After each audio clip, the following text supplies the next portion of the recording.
So what's up mga katods? Lavage Moro here, and for today's ride pupunta po tayo ng cafe naman kay Queen Ai Mercado. Kasama natin yan, no?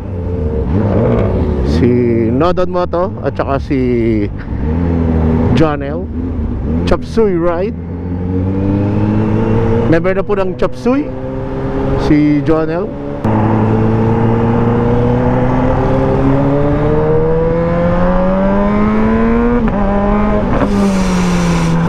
So sasama natin si Ironback Ace para finally ma-meet na niya si Queen Ai.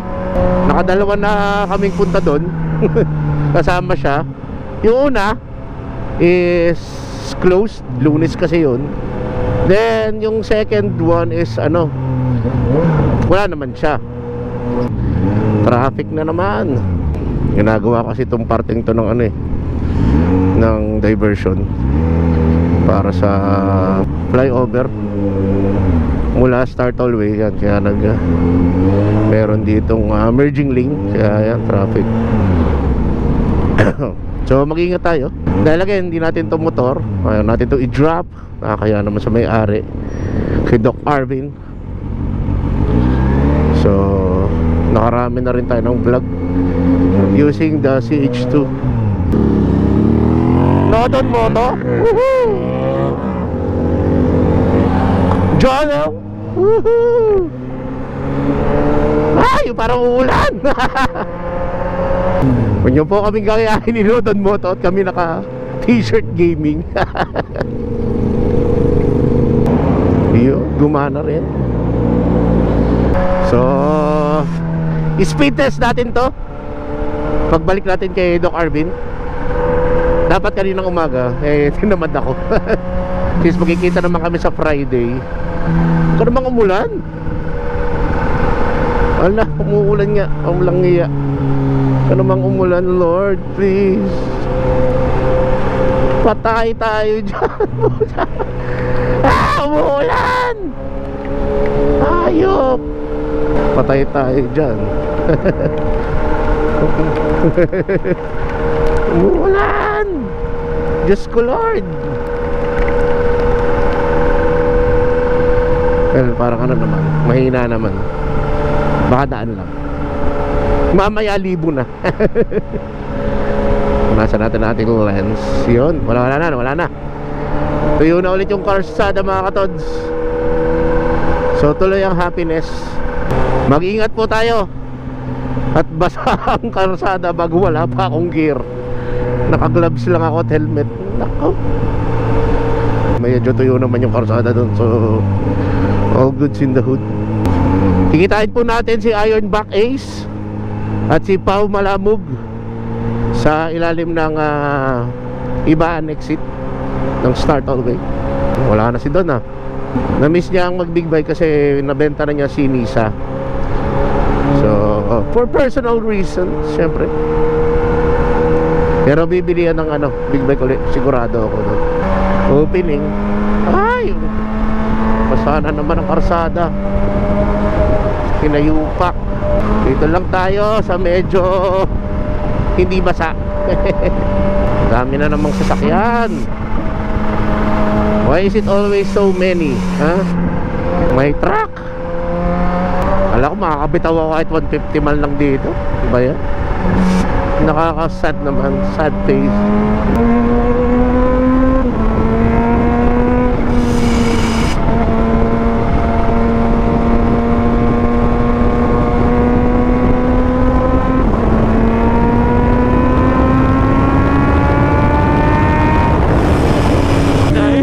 Oh shit! Woo! Sarap! Throttle therapy.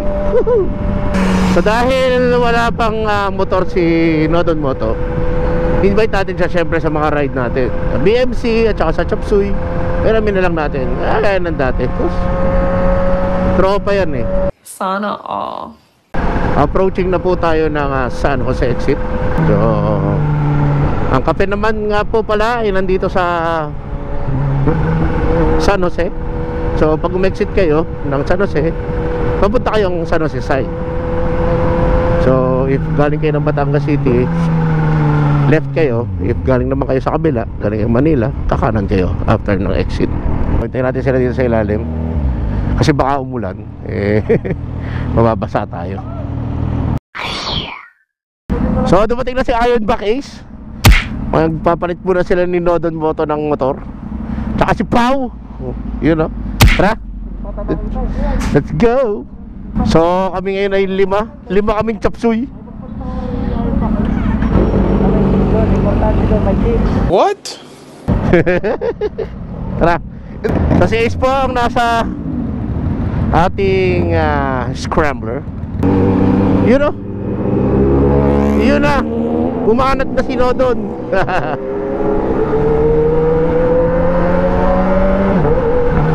Hindi naman tayo makakabakbak dito dahil puro ito liko. Cafe naman, part 3. Sunod na lang tayo sa kanila. Maya-maya na lang tayo hahataw pa uwi ng Batangas. So from here again mga katods, ang cafe naman po ay malapit na sa dulo nito, sa may simbahan ng San Jose. Located siya dito sa kanan. Ipupunta kayo ng San Jose. Nahuhuli si Pau. Well, ako na pala ang nahuhuli. Okay lang, alam ko naman kung nasaan yun. Basta mag-ingat muna po tayo dahil tayo nasa National Road. Nasa National Road, maraming dogs, natawid at mga kakaibang elemento sa karsada.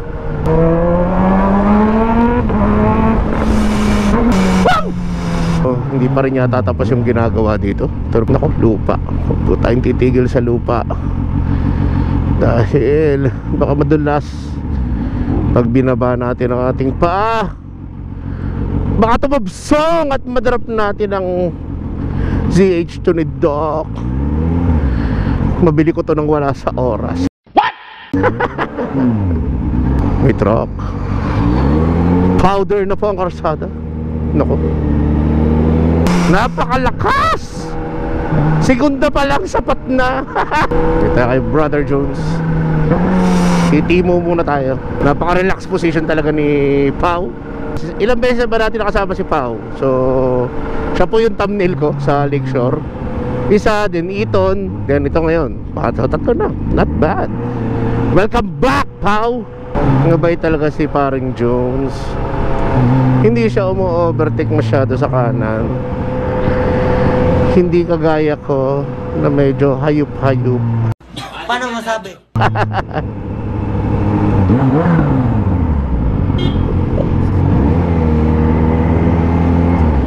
Si Alex spotted, you know. Yan na. Mukhang malapit-lapit na tayo sa cafe naman mga katods. Kasi may build up na ng traffic. Sakto dito lang tayo sa tabing road magpa-park kasi siya po ay lupa. Graba. Kung nanonood po kayo ng ating vlog ay muntik ko nang matumba ang 450 SR ni Ironback Ace. Kasi lumulubog yung yung stand. Ano po yun? Cafe naman. Yan o. Ano po tayo pa-park? Yeah. Lumampas na naman. Walang kadala-dala yung si Ironback Ace. Oh. Kotse! Baka sumemplang sa loob. Kotse Alex, Batangas Moto Club. Yun. Ay baka tumabsong. Ay mabigat. Hindi ari akin. Panghiram. Hindi, pinahiram na ang F3 ko ay nandun. So dito na naman po kami. Cafe naman. At ang mga lumampas, masyadong mga talakitok sa karsada. Siyempre with Nodon Moto. Yun. Ang lineup natin ngayon ay Ninja 650, Ducati Scrambler, Triumph Trident, CF Moto 450 SR na may devilish eyes, animalistic. Siyempre, ang napakagandang ZH2 ni Doc RB Nunez. At nandito din po ang BMW GS 1250 ni Consi Alex. So, pasok muna tayo. Tambay.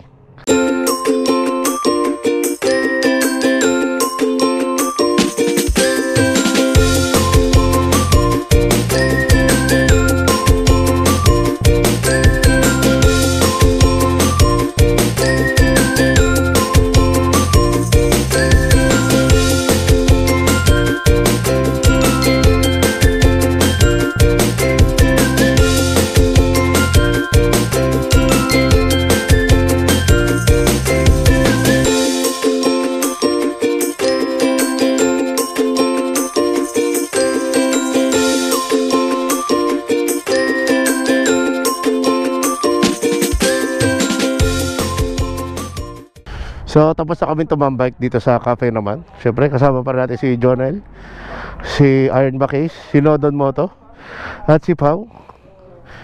At tayo ay babalik na ng office dahil tayo ay technically ay may overtime pa. Hindi totoo yan. Okay, maraming salamat. Cafe naman.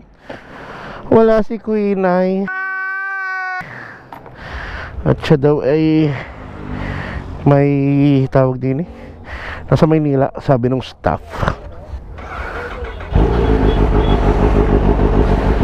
Ingat kayo, ingat kayo, men. Oh. Okay. Okay, men. So, mag-u-turn na naman tayo. Ang pinaka nakakatakot akong gawin sa motor na ito ay u-turn siya. Dandahan. Dandahan lang. Yes! Naka-u-turn na naman.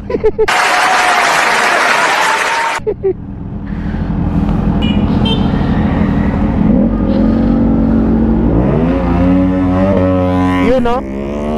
Dumiretso na sila. Yun.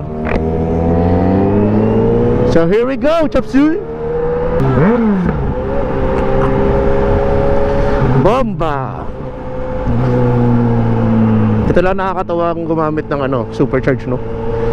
Talagang pansinin talaga yung hingay niya sa karsada. Hindi pwedeng hindi mo disregard eh.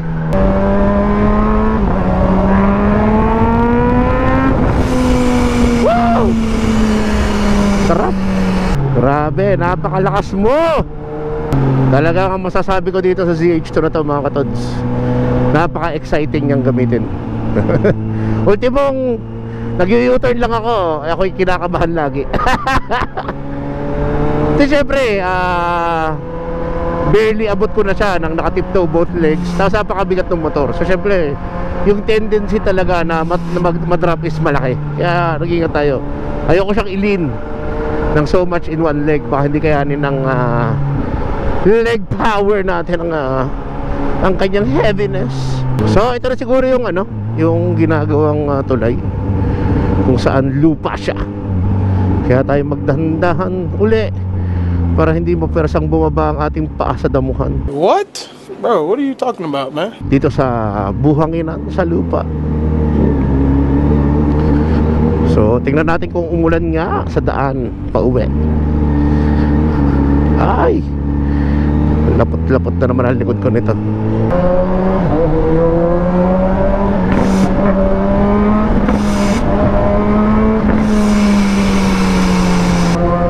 Yan na.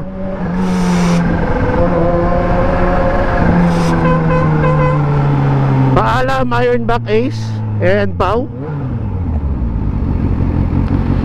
Hanggang sa muli nating pagkikita. Yun.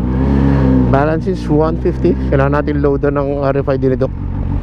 Merong traffic enforcer. May patrol. Ninja 650, Ducati Scrambler. At kasama natin kanina si Pau na naka Trident 660, at si Ironback Ace na naka CF Moto 450 SR. Dito ko na lang siguro tatapusin ang aking vlog for tonight. Quick tambike lang naman to, Wednesday tambike. Again, maraming salamat sa Chapsuy Boys, kay Pau, kay Ironback Ace, kay Jonel, at saka kay Don. Maraming salamat din kay Coach Alex ng Batangas Moto Club, at siya ay nakatambay kaunti.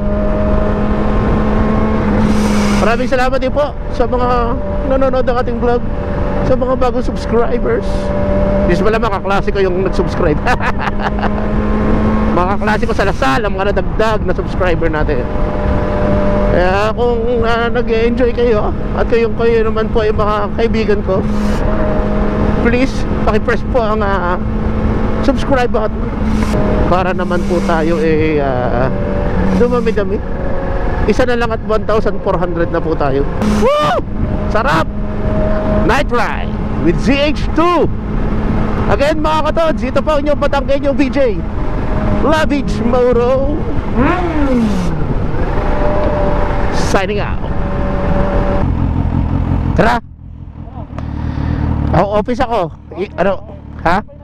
Sige. Oh, ako yung office. Office ako pare. Oh, kunin mo na lang 'tong linggo. Sige pre, bye-bye. Sabay tayo.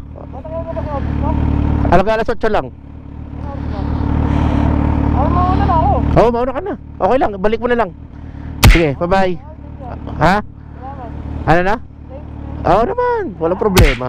Sige Ben, RFID ko, iwan mo na lang doon ha. Sige. Bye-bye.